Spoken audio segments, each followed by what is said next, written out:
Welcome අද දවසේ අලුත් YouTube vlog එකට. ඉතින් ගොඩාක් කාලයකට පස්සේ තමයි අලුත් vlog එකක් මම මේ ගේන්නේ අද. අද ඔයාලත් එක්ක share කරන vlog එක මගේ solo trip එකක් ඕස්ට්‍රේලියාවේ. ඒක යන්නේ හේතුව work related හේතුවක් මම ඔයාලට පස්සේ මේ වීඩියෝ එක පෙන්නන්න. ඉතින් දැන් මම ලෑස්ති හදන්නේ යන්න. අද මට තව විශේෂත්වයක් තමයි මම ගොඩාක් කාලයකට පස්සේ public transport වලින් තමයි යන්නේ. ඒ කියන්නේ සාමාන්‍ය ඔයාලා අපේ වීඩියෝස් වල දැක්කලා තියෙනවා ඇති අපි යනකොට යන්නේ සාමාන්‍යයෙන් කාර් එකකින්. මේ පාර මට හිතුණා ස්ට්‍රෙස් එකත් අඩුයි මම public transport ගියත් හොඳ කියලා. කොහොමද මම දැන් ලෑස්ති වෙන ගමන් ඉන්නේ. මම හිතනවා ඔයාලා කට්ටියත් හොඳින් ඉන්නවා කියලා. ඉතින් පහුගිය කාලේ සෑහෙන කාර්ය බහුල කාලයක් ගොඩක් බිසි වුණා. work related shifts ගොඩක් සෙට් වුණා. ඒ වගේම ඉතින් ළමයින්ගේ වැඩ තිබ්බා. ඉතින් ඔහොම කියලා දන්නවනේ බිසි වෙනවා කියලා. අද යන ගමන work related ගමනක්. ඒක හරියටම මොකක්ද කියලා හරියටම හේතුව අනම්මන ඒ විස්තර ඔයාලත් එක්ක ඔක්කොම මම පස්සේ මේ වීඩියෝ එක ෂෙයා කරන්නම්. ලොකු දෙයක් නැහැ. නමුත් මට ඒක විශේෂ දෙයක්. ඉතින් මම ඇත්තටම ගොඩක් ආසාවෙන් ඒ වගේම එක්සයිටඩ් වෙලා ඉන්නේ මම තනියම ගමනක් යනවා. මේ ගොඩාක් කාලයකට පස්සේ තමයි තනියම ගමනක් යන්නේ. නැත්තම් ඔයාලා දන්නවා හස්බන්ඩ් හෝ ළමයි ඉන්නවා කොහේ හරි කොනක. අද මම යන්නේ ග්‍රාට්ස් සිටි එක නම් හව්පන්හොෆ් එකේ මේන් රේල්වේ ස්ටේෂන් ඉඳන් train එකේ ලින්ස් වලට ඉතින් මගේ අර work related හේතුවට අමතර අපේ හොඳ මෙයාලු කට්ටියක් විසිට් කරනත් මට chance එකක් ලැබෙනවා ඒක බම්. Hi get me Nushan. See you in a bit. ඉතින් එයාලත් එක්කත් පොඩි time එකක් spend කරන්න මට හම්බ වෙනවා. දැන් ඉතින් basically makeup එක දාගත්තා. quick lipstick පාරකුත් දාගන්නවා. ඊට පස්සේ කෙලිම බස් එකට යන්න වෙලාවත් හරි. ඉතින් හොඳම යාළුවෝ කට්ටියක් විසිට් කරන්න යනවා කියන්නේ අනිවාර්යෙන්ම එයාට පුංචි ගිෆ්ට්ස් ටිකක් ඉතින් ගේන්න ඕනේ නේද?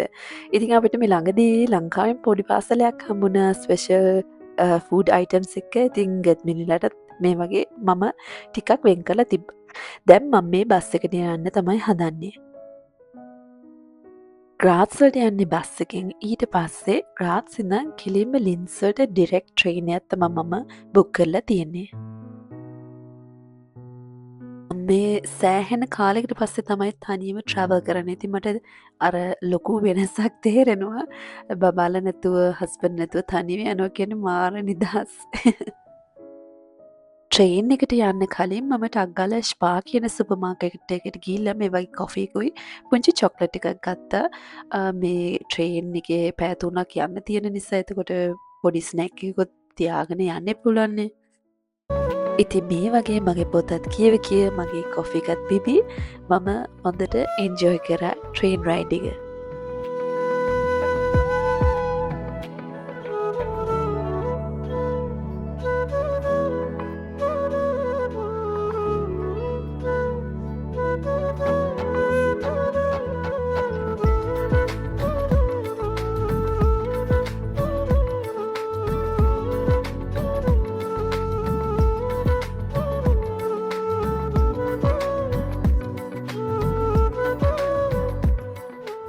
පැය 3කට පස්සේ මම ලින්ස් වලට ආවා ගෙත්මිලා ගෙදරට.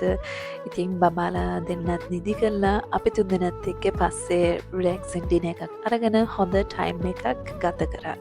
අද අපි රෑට කෑවේ ගුලාෂ් කියලා ඕස්ට්‍රේලියන් කෑමක්. ඉතින් ගෙත්මිනි සහ රුෂාන් යාලා බබාලා නිදි කරනකම් මම උයන්න සපෝට් එක දුන්නා. Good morning from Linz. අද මම ගෙත්මිල ගෙදරින් බ්‍රෙක්ෆස්ට් එක අරගෙන මේ දැන් යන්න හදන්නේ කොන්ෆරන්ස් මීටිං එකට. ඒක තමයි මේ මම ලින්ස් ආපු විශේෂ හේතුව work related කියලා. ලින්ස් වල ලොකු එන්ඩොස්කෝපි කොන්ෆරන්ස් මීටිං එකක් තියෙනවා. ඉතින් ඒකට ජොයින් වෙන්න තමයි මම මේ ආවේ. රෙජිස්ට්‍රේෂන් එකත් කන්ෆරන්ස් කවුන්ටර් එකෙන් ඉවර වෙලා මම ගියා කොෆි එකක් බොන්න. මේ වගේ හොඳ කේටරින් සර්විස් එකක් යාලා දාලා තිබ්බා. ඉතින් මගේ කොෆී එක බොන ගමන් පොඩ්ඩක් බැලුවා මම අඳුරන කලීක්ස් එහෙම ඉන්නවද කියලා. ඇත්තටම යොත් ගොඩාක් ඩොක්ටර්ස්ලා ඇවිල්ලා හිටියා මේ කොන්ෆරන්ස් මීටින් එකට. මම හිතන්නේ 250කට කිට්ටු වෙන කට්ටිය එහෙම හිටියා. ඔයාලට පේනවත් එක්ක මං හිතනවා. කොන්ෆරන්ස් මීටින්ගේ පළවෙනි දවසේ අපිට ගොඩක් ලෙක්චර්ස් තිබ්බා, hands on training ගැන කියලා දුන්න. ඊට පස්සේ මේ වගේ lunch break එකකුත් තිබිලා එතන අපිට hands on training කරගන්න මේ වගේ equipments තිබ්බ එක pharmaceutical companies වලින්. ඒ first day එක ඉවර වෙලා මම ගියා ලින්ස් පයින් ගෙට්මිල්ලා ගෙදරට. පයින් යන කොන්ෆරන්ස් හෝල් එකකින් ඉඳන් around 20 minutes වගේ walk එකක්. මම මාර ආසා මේ walk එක ගියා ඇත්තටම කිව්වොත්. මොකද මම හිමින් සරෙන් ඇවිදගෙන වටපිට බල බල ලින්ස් සිටි එකත් පොඩි ස්ට්‍රෝල් එකක් දාගෙන ගියා. මට නෝටිස් වෙච්ච කියුට් දෙයක් තමයි මේ ට්‍රැෆික් ලයිට්ස් බලන්නකෝ. ඉතින් ලින්ස්වල අන්තිම දවසත් ඇවිල්ලා තියෙන්නේ මට ගුඩ් බයි එකට බබාලා දෙන්න ලස්සනම ෆෙයාවල් ගිෆ්ට්ස් ටිකක් දුන්නා මේ වගේ. ඉතින් ගෙට් මිරිරත් ගුඩ් බයි කියලා මට දැන් යන්න වෙලාවත් හරි. අද දෙවෙනි දවසේ කොන්ෆරන්ස් මීටින් එකේ ඉතින් ඒකෙත් හරිම ඉන්ට්‍රෙස්ටිං ලෙක්චර්ස් තිබ්බා. එන්ඩොස්කෝපි කියන ගෑස්ට්‍රොස්කෝපි සහ කොලොනොස්කෝපි ගැන. ඊට පස්සේ මට chance එකක් හම්බුණා කලික් කෙනෙක් එක්ක කාර් එකේ ග්‍රාඩ්ස් වලටම යන්න. දැන් ඉතින් ඔයාලා බලන්නකෝ පුතාලා දෙන්නගේ සතුට අම්මා ගෙදර එනකොට. මම ගොඩක් මේ ට්‍රිප් එක එන්ජොයි කරා වගේම ඉතින් මගේ පුතාලා දෙන්න සහ හස්බන්ඩ් මිස්සුනත් එක්ක. ඒකේ දෙපැත්තම තියෙනවනේ. ඉතින් අද දවසෙත් වීඩියෝ එක බැලුවට ගොඩාක් ස්තුතියි. ඊළඟ එකෙන් ඉතා ඉක්මනට අපි හම්බ වෙමු.